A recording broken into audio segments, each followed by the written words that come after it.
이 아이가 똑같은 행동을 해요. 막 시끄럽게 나대고 막 시끄럽고 막 떠들고 막 이래요. 근데 이 아이를 나대는 아이로 규정하느냐 혹은 활동적인 아이로 규정하느냐에 따라서 이 부모의 인식은 너무 달라져요. 너 왜 이렇게 나대? 좀 조용히 좀 못 있어? 너 맨날 이렇게 나대고 너 이러면은 안 돼 라고 문제 있는 아이로 볼 것이냐, 너는 정말 활동적이구나, 너 그렇게 주도적으로 너의 그거를 자유롭게 표현하는 건 너무너무 좋아, 엄마가 때와 장소만 알려줄게 라고 이 아이를 활동적인 아이로 규정하느냐에 따라서 얼마든지 그 아이의 세계를 다르게 만들어줄 수 있거든요. 근데 그것은 부모의 어휘에 따라서 달라져요. 결국은 그래서 이 어휘는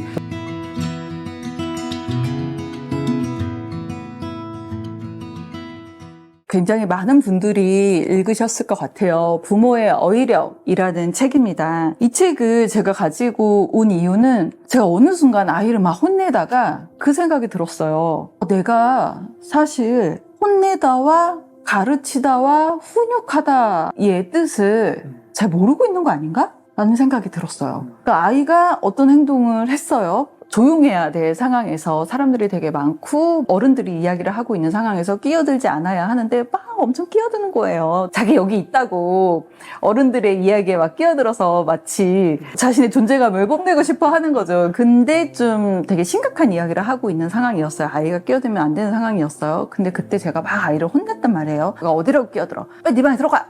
이러면서. 근데 나중에 생각을 해보니까 해야 하는 상황이 아니라 가르쳐줘야 하는 상황이 아니었나? 지금은 어른들이 이야기하고 있는 상황이야. 이럴 때는 조용히 이야기할 수 있도록, 집중할 수 있도록 너는 자리를 비켜줘야 되는 거야.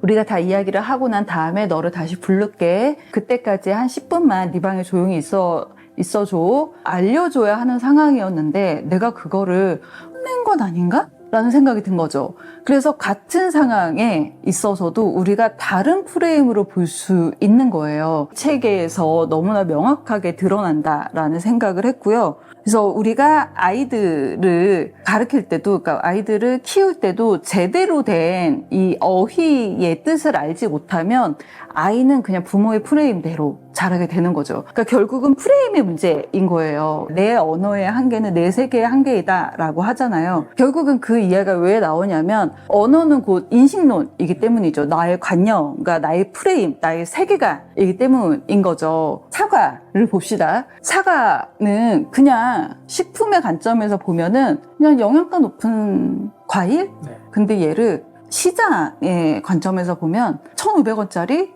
기독교나 성경의 관점에서 보면 이브의 사과가 있죠. 선악과가 있잖아요. IT나 기술의 관점에서 보면 애플의 사과가 있어요. 컴퓨터와 스마트폰의 시작을 알린 사과죠. 되게 유명한 사과가 있어요. 뉴턴의 사과가 있죠. 만류인력, 중력을 알게 된 사과가 있어요. 이렇게 똑같은 사과 하나를 봐도 우리의 프레임이 무엇으로서 보느냐에 따라서 그 사과는 다르게 정의 내려져요. 저는 그것이 아이한테도 똑같다라는 생각이 들거든요. 이 아이가 똑같은 행동을 해요. 막 시끄럽게 나대고 막 시끄럽고 막 떠들고 막 이래요. 근데 이 아이를 나대는 아이로 규정하느냐 혹은 활동적인 아이로 규정하느냐에 따라서 이 부모의 인식은 너무 달라져요. 너 왜 이렇게 나대? 좀 조용히 좀 못 있어? 너 맨날 이렇게 나대고 너 이러면은 안 돼 라고 문제 있는 아이로 볼 것이냐, 너는 정말 활동적이구나, 너 그렇게 주도적으로 너의 그거를 자유롭게 표현하는 건 너무너무 좋아, 엄마가 때와 장소만 알려줄게 라고 이 아이를 활동적인 아이로 규정하느냐에 따라서 얼마든지 그 아이의 세계를 다르게 만들어줄 수 있거든요. 근데 그것은 부모의 어휘에 따라서 달라져요. 결국은 그래서 이 어휘는 좋은 말을 해라, 예쁜 말을 해라가 아니라 이 아이를 보는 부모의 관점, 프레임, 세계관 자체를 다르게 한다라고 저는 생각을 하거든요. 이 아이라는 사과를 뉴턴의 관점으로 보느냐, 애플의 관점으로 보느냐, 선악과의 관점으로 보느냐는 너무 다른 거예요. 그래서 그러한 모습을 통해서 엄마의 배경이 바뀌는 거죠. 이 언어를 통해서 엄마의 배경이 바뀌면 아이가 다르게 자라게 돼요. 그래서 아이는 부모가 쓰는 어휘대로 자라난다라는 게 이 부모가 나서는 아이로 보는지, 주도해서 하는 아이로 보는지, 느린 아이로 보는지, 신중하게 생각하는 아이로 보는지, 적당히 잘하는 아이로 보는지, 만족스럽게 하는 아이로 보는지, 복잡한 문제로 보는지 다양한 문제로 보는지는 정말 달라요. 거기에 따라서 부모가 적재적소에 어떻게 정확한 어휘를 쓸 수 있는지에 대해서 알려주는 책이에요. 너무너무 놀라운 책 아닙니까? 이거 모든 국민이 다 읽어야 돼요. 제가 되게 좋아하는 부분 한 3가지만 뽑아볼게요. 여기서 수고하다, 대견하다 라는 이야기가 나와요. 공부를 하고 온 아이한테 너 오늘 공부하느라 수고했어 이런 표현 되게 많이 하거든요. 그러면 아이는 수고는 되게 힘들고 어려운 일을 한 거예요. 그러면 아이는 내가 힘들고 어려운 거를 했구나. 내가 수고했으니까 보답받아야 돼 라는 게 자연스럽게 오거든요. 공부 열심히 하느라 수고했어 라고 하면 그래 엄마 나 수고했으니까 게임 1시간 더 하게 해줘 막 이래요. 나 유튜브 1시간 더 볼게. 그러면 이제 보다가 화가 나죠. 야, 너 무슨 공부가 벼슬이야? 그래서 너 학생이 무슨 벼슬이야? 당연히 해야 될 거 해놓고 어디서 이게 유세야? 이런 이야기를. 그런 거죠. 근데 이게 아이의 잘못이 아니에요. 부모가 이 공부는 수고로운 일이야 라는 관점에서 이야기를 했기 때문에 자연스럽게 나오는 반응인 거죠. 하지만 너 공부 열심히 해서 너무 대견해. 너 정말 엄마가 너무 자랑스러워. 너 정말 대견하다. 너 힘들게 노력해서 한 거 엄마 다 알아. 라고 했을 때는 그 아이는 그냥 자신감이 차오르는 거예요. 나 대견해.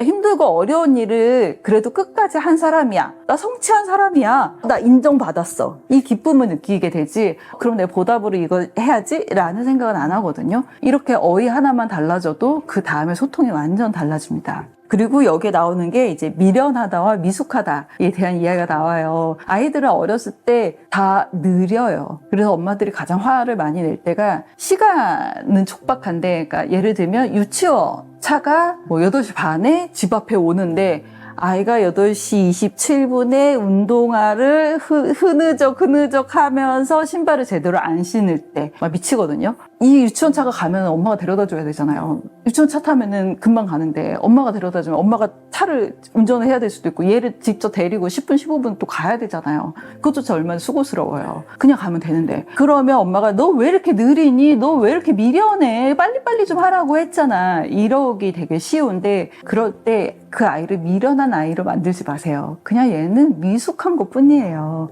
운동화를 신는 게 미숙한 거예요. 운동화 끈을 매는 게 미숙해서 좀 시간이 걸리는 거예요. 근데 그거를 미숙하다라는 프레임으로 보면 자, 그럼 우리 미숙한 거니까 연습하면 돼. 연습하면 언젠가 능숙해져. 라고 이야기할 수 있거든요. 근데 얘를 미련하게 보면 너 이렇게 미련 곰탱이야! 라는 말밖에 안 나와요. 그러면 그 아이는 나는 미련한 아이, 나는 느린 아이, 잘 못하는 아이로 자신을 각인하게 되죠. 네, 그래서 미련한 아이가 아니라 그냥 미숙한 아이로. 미숙한 아이는 그냥 노력하면 돼요. 연습하면 돼요. 연습하면 언젠가 능숙한 아이가 돼요. 그렇게 부모가 먼저 그 언어로서 그 아이의 프레임을 바꿔줘야 한다. 또한 나오는 게 당당하다와 건방지다가 있어요. 네, 아이들은 그 자기 표현의 수위를 잘 몰라요. 그래서 자기는 당당하게 얘기하는데 그거를 딱 제지할 때가 있어요. 너 왜 이렇게 건방지게 얘기해? 어른 앞에서. 그러면 안 되지. 어른 앞에서 겸손해야지. 어디서 어른 앞에서 고개를 뻣뻣이들. 그러면 이 아이는 내가 한 행동은 난 당당하게 얘기했다고 하는데 내가 한 행동이 되게 건방진 행동이었구나. 이렇게 하면 어른 앞에서는 안 되는 거구나 하고 자기도 모르게 주눅 들고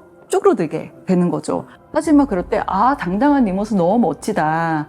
당당하게 의사표현했구나. 너무 멋있다. 그래 알았어 하고서 그냥 그 모습 자체를 인정해주면 이 아이는 나는 당당한 아이, 나는 의사표현 잘하는 아이 라고 표현하게 되는 거죠. 그냥 그 때와 장소에 맞는 톤앤 매너와 에티컷을 알려주면 되는 거지 너는 건방진 아이야 라고 프레임을 씌워주지 않아도 되거든요. 거기에 대한 것을 이 책을 통해서 알려주게 하는 거죠. 많은 부모들이 자기도 모르게 아이에게 씌우게 되는 그런 고정관념들, 프레임, 세계관, 아이에 대한 어떤 부정적인 인식 이런 거를 다시 한번 돌아보게 되고 이것을 똑같은 행동도 긍정적으로 그리고 아이의 자존감을 키우고 아이가 좋게 나아갈 수 있는 방향으로 바꿔줄 수 있는 그런 책이라고 생각을 해요. 그리고 여기에 또 되게 좋은 게 제일 먼저 부모가 자신의 어휘를 좀 확인할 수 있는 체크리스트가 있어요. 아이한테 야 엄마가 이렇게 말했으면 대충 알아들어 막 이런 말을 자주 한다거나, 엄마 스스로 막 너무 대박 막 이런 표현을 너무 많이 한다거나, 적절한 표현이 생각이 안 나서 야 그냥 알아들었지, 이런 본인의 체크리스트를 통해서 자기의 어휘력을 좀 점검해 볼 수 있어요. 그래서 요즘에 어휘력이 문제다 뭐 이런 이야기 많이 하는데, 아이의 어휘력에만 집중하지 말고 그 아이의 어휘력은 부모의 어휘력에서 나와요. 그래서 부모가 본인의 스스로의 어휘력을 점검하고 본인의 어휘력을 키울 수 있는 앞에 체크리스트도 있어서 그것도 좀 활용을 할 만하고, 또 좋았던 게 이게 일상어휘, 감정어휘, 생각어휘로 나눠져 있어요. 그래서 일상어휘에서는 아이의 태도와 행동의 변화를 만드는 어휘 들을 알려주고, 감정어휘에서는 아이가 자신의 감정을 잘 모르거든요. 그 감정을 좀 정확하게 인식하게 하고 좀 따뜻하게 보듬어주는 그런 어휘를 알려주고, 생각어휘에서는 아이의 사고를 좀 키워주고 좀 지성적인 능력을 좀 키워줄 수 있는 그런 어휘들을 알려줘서 좀 여러 면에서 자녀의 은혜를 다 골고루 성장시킬 수 있는 그런 책이다. 마지막으로 하고 싶은 이야기가, 제가 좋아하는 평론가 중에 신용철 평론가를 제가 되게 좋아해요. 근데 신용철 평론가가 그런 이야기를 했어요. 정확하게 표현되지 못한 진실은 아프다고 말하지 못하지만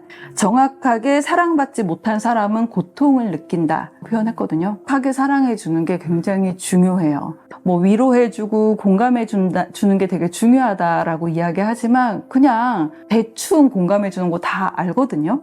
다 알아요. 정확하게 사랑받지 못했을 때 이 무언가 남겨짐이 계속 있어요. 정확하게 표현되지 못했을 때 무언가 남겨지고 그 부분이 찝찝하고 확장되지 못한 그 마음을 느끼거든요. 근데 정확하게 말할수록 그 아이의 세계는 계속 커져요. 그래서 그것을 명확하게 보고 그 아이의 정확한 마음에 저는 헤드라이트를 딱 비춰주는 거라고 생각을 하거든요. 그래서 이 아이가 어떤 행동을 했을 때 이 아이는 뭐 긍정적인 생각도 있고 부정적인 생각도 있었을 거예요. 그냥 모호하게 행동을 했던 거예요. 아이의 그 좋은 진심, 헤드라이트를 딱 비춰주는 순간 그 아이는 그것으로서 남게 돼요. 뭐 이 아이가 미숙한 행동과 미련한 행동, 어떻게 보면 미숙하고 어떻게 보면 미련한 행동이었겠죠. 근데 거기에 미련한 아이의 헤드라이트를 딱 비춰주면 그 아이는 자신을 미련한 아이라고 남게 되고, 그냥 미숙할 뿐이야, 연습하면 괜찮아지는 거야, 여기에 헤드라이트를 비춰주면 이 아이는 연습하면 되는구나 자신을 생각하게 되는 거예요. 주도적인 아이야 라고 헤드라이트를 비춰줄 것이냐, 나서는 아이야 라고 헤드라이트를 비춰줄 것이냐, 이거는 부모의 어휘에 달려있다 라고 생각을 합니다. 그래서 정확히 말할수록 아이의 세상이 커지고 아이는 부모가 쓰는 어휘대로 자라난다 라는 거를 알고, 이 책을 모든 부모들이 다 읽었으면 좋겠습니다.